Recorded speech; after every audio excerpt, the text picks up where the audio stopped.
Hi mga Airs Loves! Welcome to my Purple Airs channel. In today's video, finally nagawan ko na ng review yung isa sa mga talagang super requested na gawan ko ng product review, and ito na nga yun. Ito yung pinakabagong foundation from Maybelline. Ito yung kanilang Dream Velvet Foundation. And guys, I want to apologize kasi hindi na ako nakaabot sa sale. I know nag-sale siya hanggang September 30, which is last month, from $499 down to $374. Pinilit kong habulin, pero yung unang film ko, mali yung shade na napili ko. So guys, eto na siya. Huwag kayong mag-alala, marami pa namang sale si Maybelline. So abang-abangers lang tayo. And kung sakaling magustuhan nyo man to, this retails for $499. Ayon dito sa likod ng kanilang packaging, ito yung kanilang first gel whip foundation with a soft matte finish just like a velvet. Skin feels fresh with lasting hydration. Ito yung itsura ng kanyang packaging, and it contains 30 ml ng product. So without further ado, let's now begin sa aking review. First, sabi ko nga sa inyo, papakita ko yung mga swatches niya para alam niyo yung pagkakaiba-iba ng mga shades. And guys, for reference, nagpunta ako sa MAC counter and tinanong ko yung makeup artist kung ano ba yung shade ko sa foundation ng MAC. And ang sinabi nila, it is NC25. It is available in 5 different shades. Tapos, tip lang, wag nyo daw dito ilalagay yung foundation kung mamimili kayo sa mga makeup counter. Kasi, as you can see, magkaiba yung color nitong back of my hand sa aking face. So, mas suggested na dito nyo talaga itry sa face nyo o kaya dito sa may jawline para talaga makita nyo kung ano yung mas akmang-akma sa inyong skin tone. First is the 40 or yung nude. Ito yung lightest shade. Ilagay ko lang siya sa aking face. As you can see, too light for my skin tone. Next shade is 60 or yung sandy beige. And ito guys, yung una kong tinry nung ni-review ko tong product na to, and nung ini-edit ko na nga, nakita ko na sobrang light na sa aking skin tone. So, there you go. Yan. Okay, there you go. 70 or yung pure beige. Pwede na rin siya sa aking skin tone. But this next shade, ang I think talagang suits me the best. This is 75 or yung natural beige. Siya yung pinaka-akmang-akma sa skin tone ko. And this one is morena friendly. This is 90 or honey beige. And as you can see, dark na yung shade niya sa akin. Guys, ito yung aking before shot ng aking face. As you can see, ang dami kong pimple marks. And kapapa-facial ko lang kahapon, kaya nagsugat na yung mga pinrik. Yan, pati dito yung mga ugat-ugat area ko. And of course, ang aking problem talaga lagi is yung dark circles. And as I mentioned guys, na-try ko na tong foundation na to, kaya iiwasan ko na tong dark circles kasi hindi naman niya masyadong nako-cover up yung dark circles ko. And since mag-film ako the whole day, maglalagay pa rin ako ng concealer. Okay? Just to advise. Alright, let's start applying it sa aking face. Again, number 75 or natural beige ang shade na napili ko. And for reference, itong side lang muna yung lalagyan natin para mapag-compare natin silang dalawa. Okay, for the consistency, hindi siya runny, hindi rin siya watery, ganyan. Ano siya, malapot na malapot. And para siyang mousse. Ayan, as you can see, hindi nalalaglag. Diyan na yung mga nagsugat na pinrik. At isang layer pa lang, medyo natakpan niya na. So, good job, good job. Sobrang dali niyang i-apply kahit kamay lang yung gamit. Ito yung aking close-up ng skin. First layer lang, bali sobrang nipis lang muna nang nilagay ko. And as I can see, medyo na-cover niya naman yung mga ganyan-ganyan. Yung parang namalat na pimple marks. And the shade, hindi naman nagkakalayo sa totoong shade ng aking balat. Plus, sa pores, as you can see dito, bukas na bukas yung aking pores. Pero dito, medyo na-minimize niya yung appearance ng pores. And itong finger ko na lang din ang gagamitin ko ulit kasi I think medyo makapal yung kanyang consistency. And yung init ng hands natin or ng finger ko, mas mamimelt niya yung product and mas magiging maganda yung application. Pagdating dito sa gilid ng ilong, lagi kong problema, medyo namumuo yung mga nilalagay kong product. And for this one, as expected ko, kasi yung consistency niya, I think medyo may tendency mag-cake. yan, medyo namamalat na yung gilid. Unang layer pa lang. So, I suggest maglagay kayo ng moisturizer. 3 layers na. Nakikita ko pa din yung mga ugat tsaka yung mga pimple marks. Tsaka, okay, first impression na tayo. Hindi na muna ako magme-makeup.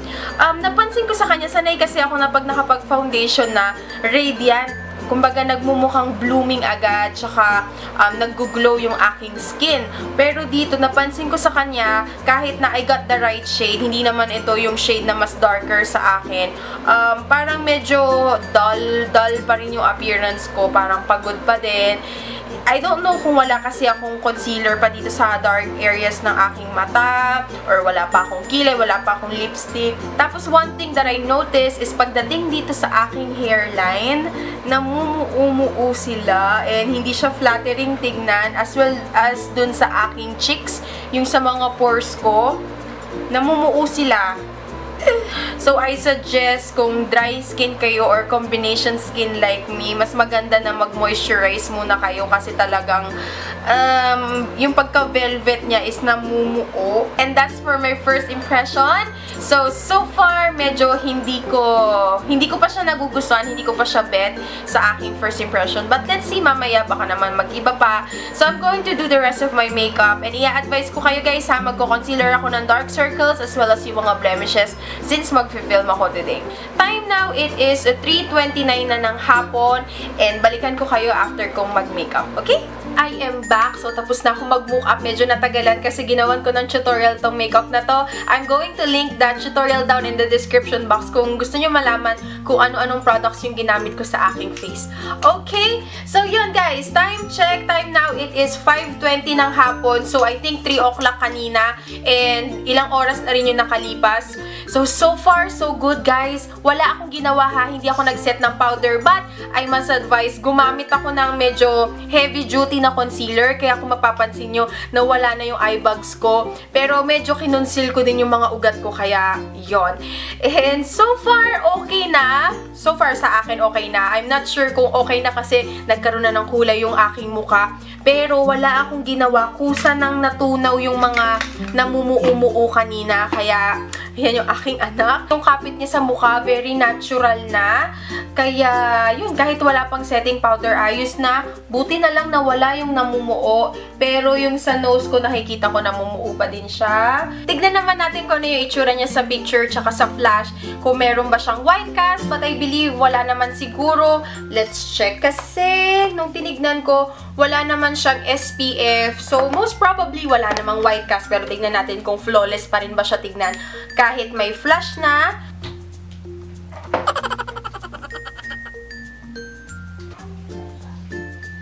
Okay. Let's see. So, yun. Tulad ng sabi ko guys, since wala siyang SPF, wala din siyang white cast, ilalagay ko na lang yung mga pictures dito sa may gilid. So, kitang-kita ko na nag-oil up na ako. Pero hindi ko pa siya nararamdaman, in fairness naman. Pero pag hinawakan ko, yes, medyo malagkit na nga. So, mag-touch up na lang tayo bago ko tapusin itong aking initial review. 5:56 na. So, almost 3 hours na rin yung nakalipas. So, yan. Medyo may nakukuha na siyang oil, lalo na dito sa aking forehead. Okay, so ayan, na-mattify na uli yung aking face. Pero I think I need to set it na kasi marami pa akong i-video. I'm going to set it with my Nichido Final Powder in Creamy Glow. Alright, there you go guys. Tapos na natin siyang iset ng powder. Babalikan ko kayo mamayang hating gabi. And sasabihin ko na yung aking naging final verdict dito. Time check, it is 5:59 na ng hapon. See you later! Hi guys! I am back. So, let's check the time. Time now, it is 10:07 na ng gabi. So, almost 7 hours na yung nakalipas. Wala naman ako masyadong ginawa. Kumain lang ako. And nag-video lang ako ng nag-video. So, hindi ako masyadong active today. And ito na yung naging kinalabasan after 7 hours. Isang beses lang ako nag-touch up. Yung kanina yung pinakita ko sa inyo. And yun na, never na ako nag-touch up uli. And I must say, ma-oily na agad ako, lalo na yung aking T-zone, and lalo na yung aking cheeks. Although, lightweight pa rin naman siya, pero pag hinawakan na siya, ang lagkit na niya sa pakiramdam.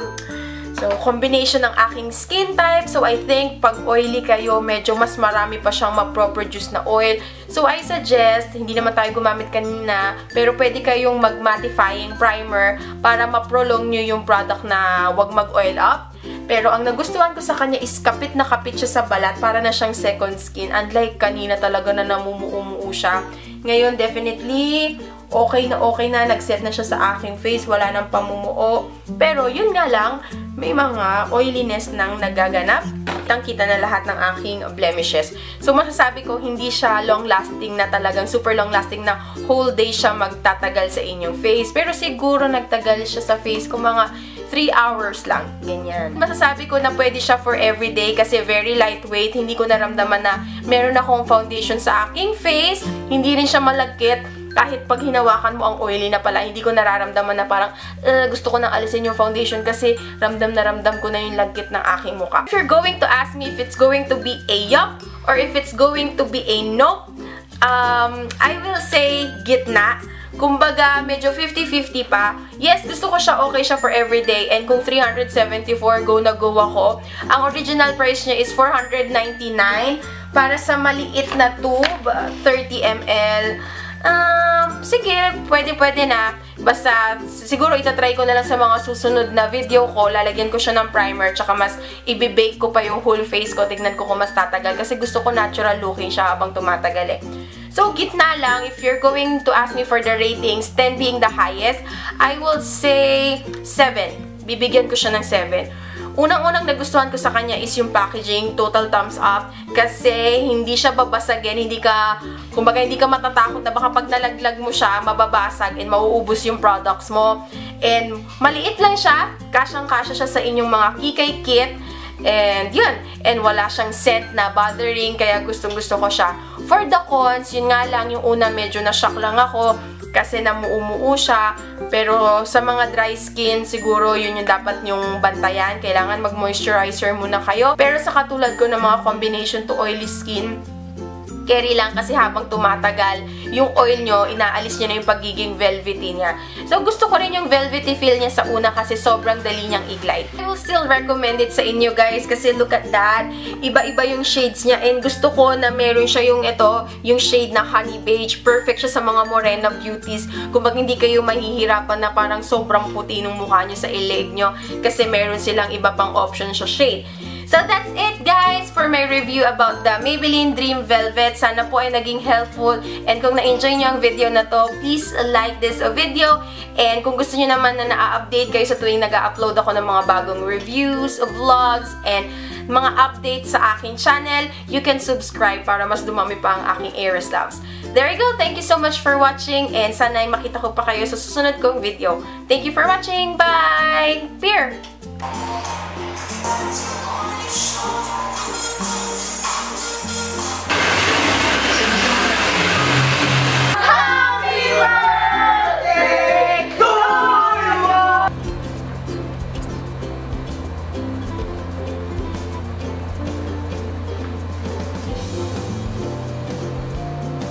In fairness, mas madali siyang gamitin kesa sa plancha, ha?